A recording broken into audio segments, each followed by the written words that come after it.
Мал уурдоо менен катталып, bir baytal, kunan baytal, bir torpaq aldırdım da. Сузакта кой уурдоого шектелген кыздар кармалды. Милицияга жергиликтүү тургун арыз менен кайрылып, 8 февралда үйүнүн короосунан 8 баш кой уурдалганын кабарлаган. Бул фактыны Сузак райондук ички иштер бөлүмү мал уурдоо беренеси менен каттап, кылмыш иши козголгон. Аталган кылмыш ишинин алкагында кылмыш ишине шектүү катары Сузак районунун 2 аял киши 1994 жылы жана 2005 жылы туулган жарандары кармалып, убактылуу кармоочу жайга киргизилип, андан ары Сузак райондук соту тарабынан алардын баш коргоо чарасы тандалып алынып, камакка алынган. Аялдар үчүн азыр Кыргыз мамлекетинде иш көп.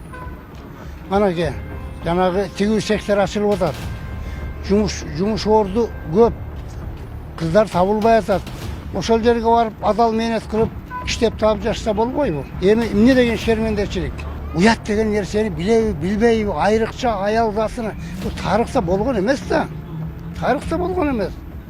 Аял заты мал уурдайт деген. Буга чейин Сузакта мал уурулук менен алектенген 18-19 жаштагы балдар дагы кармалган. Милицияга Кызыл Туу айыл аймагынын тургуну кайрылып, 25 январда короосундагы 2 баш коюн уурдап кетишкенин билдирген. Анын кесепетинен жабырлануучу 45 000 сомдук чыгымга учураган. Тергөө амалдарынын жүрүшүндө шектүүлөр Сузак районунун 2007 жылы туулган 2 тургуну жана 2006 жылкы 1 жараны болуп чыккан.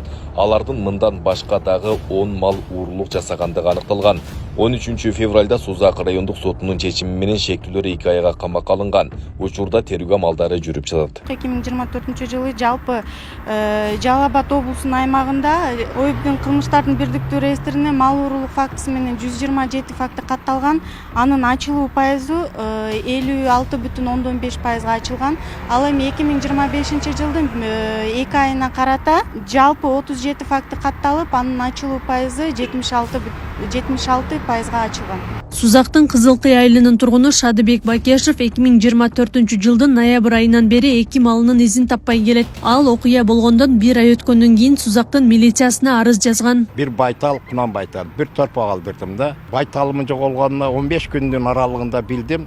Бирок чыгып калат деп талаада бээлери кошулгандыр деп жүрө бердим да. А берки торпогум биринчи карды жааганда бар эле, андан кийин эле жок да. Ошо үйдүн эле территориясында жүргөн. Эми мен эсептегенде 150 000, 180 000 чыгым учураттым. Өткөн жылы кылмыш жаза кодексине мал уурдоо беренеси кошулган. Ага ылайык мал уурдагандарды коомдук иштерге тартуудан баштап 8 жылдан 12 жылга чейин эркинен ажыратылары көрсөтүлгөн.